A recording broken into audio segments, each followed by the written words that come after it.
حضرت عبداللہ المزنی رضی اللہ تعالیٰ عنہ۔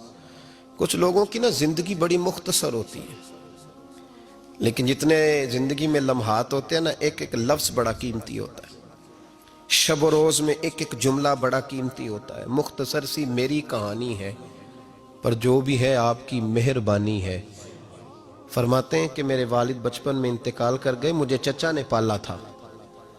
اللہ نے میرے اوپر رحم کیا اور میں رسول اللہ کا غلام بن گیا۔ چچا اسلام کا بڑا دشمن تھا، وہ مجھے نبی پاک صلی اللہ علیہ وسلم کا نام سننا معاذ اللہ جلال میں آ جاتا تھا سنتے ہی، لیکن مجھ سے رہا نہیں جاتا تھا۔ اب میں کیا کروں؟ میرا روز دل کرتا تھا مدینے جانے کو، روز۔ میری ماں میرے درد سے آشنا تھی۔ ایک دن میں تڑپ اٹھا، میں نے کہا اماں مجھے پتا ہے تو نے میری خاطر نکاح نہیں کیا، لیکن اماں میرا اب دل نہیں لگتا، چچا جانے نہیں دیتا۔ اماں کہنے لگی بیٹے جا، میری طرف سے اجازت ہے۔ کہتے ہیں میں جا کے چچا کے سامنے کھڑا ہوا، چچا میں نے جانا ہے۔ کہاں؟ پتہ اسے تھا مسلمان ہے۔ کہاں جائے گا؟ میں نے کہا مجھے مدینے جانا ہے۔ کہتے ہیں وہ تو آگ بگولا ہو گیا، کہنے لگا تیرے پاس جو کچھ ہے سارا میرا دیا ہوا ہے۔ تو میں نے کہا چچا رکھ لے۔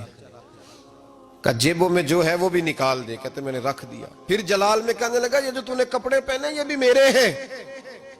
حضرت عبداللہ المزنی کہتے ہیں میں نے وہ کپڑے بھی اتار کے دے دیے، میرا وجود ننگا ہو گیا۔ تینوں لب دیں آپ گواچے، سانو اپنی خبر نہ کوئی، ساتھوں پارے ککھ گلیاں دے، ککھ گلیاں دے۔ سانو آخ دے لوگ شدائی، کیونکہ اسی ننگ نموس دا ساڑ کے چولا، گل پہنے تاج گدائی، آزم اپنا آپ گوایا ہے تا یار نے چاتی پائی۔ فرمانے لگے میں اماں کے پاس گیا اور جا کے کہا اماں پہلے بھی تو میں ایک دن ننگا پیدا ہوا تھا، تو نے کپڑے دیے تھے، پھر ننگا ہو گیا ہوں، کپڑے دے۔ کہتے اماں نے 2 عورتوں والے لباس دیے، وہ پہن کے میں مدینے پہنچا۔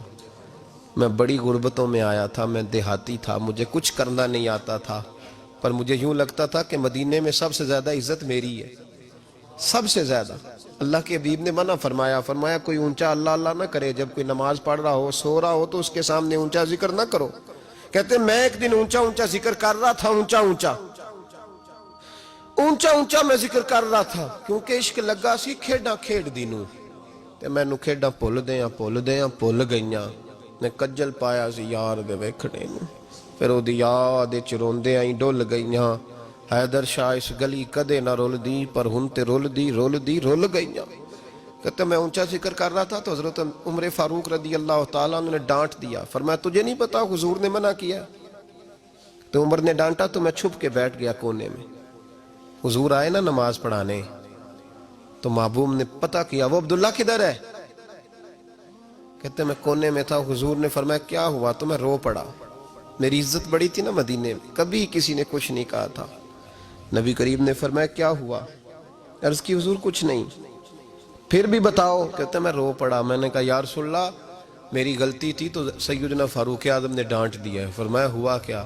یا رسول اللہ میں اونچا ذکر کر رہا تھا، اور بات بھی ٹھیک ہے، کچھ لوگ قریب نماز پڑھ رہے تھے، حضرت عمر نے منع کیا۔ نبی کریم علیہ السلام نے فرمایا بلاؤ نہ ذرا عمر کو، خود قانون حضور نے بنایا ہے کہ اونچا ذکر نہ کرے جب کوئی نماز پڑھ رہا، بلاؤ نہ عمر کو۔ جناب عمر آئے تو حضور نے فرمایا عمر میرے عبداللہ کو کوئی نہ ڈانٹے، کسی ان پڑھ سے، کسی دیہاتی سے، کسی بھولے سے انداز دیکھے حضور کا، اسے کوئی نہ ڈانٹے۔ تو پھر حضور نے فرمایا تمہیں پتہ ہے یہ میرے لیے کتنی تکلیفیں برداشت کر کے آیا؟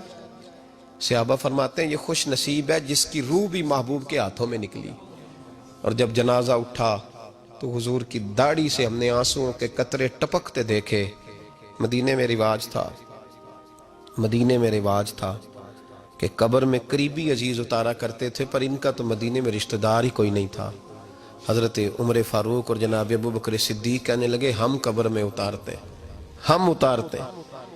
جب ان دونوں نے اٹھایا قبر میں گئے تو کہتے ہیں کمال دیکھو اللہ کے رسول ہم دونوں سے پہلے قبر میں اتر گئے، اور حضور نے یہ البدایہ والنہایہ میں موجود ہے کہا مجھے دو میں قبر میں اتارتا ہوں۔ کہتے ہیں حضور نے تنے تنہا پکڑا، تنے تنہا قبر میں اتارا، پسے مردن فرشتوں نے جو تلاشی لی تو کیا نکلا؟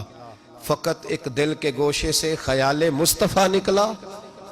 نبی کریم علیہ السلام نے قبر میں رکھا اور ساتھ فرمایا اے اللہ میں آج شام تک اس سے راضی تھا، تو بھی اپنے کرم سے اس سے راضی ہو جا۔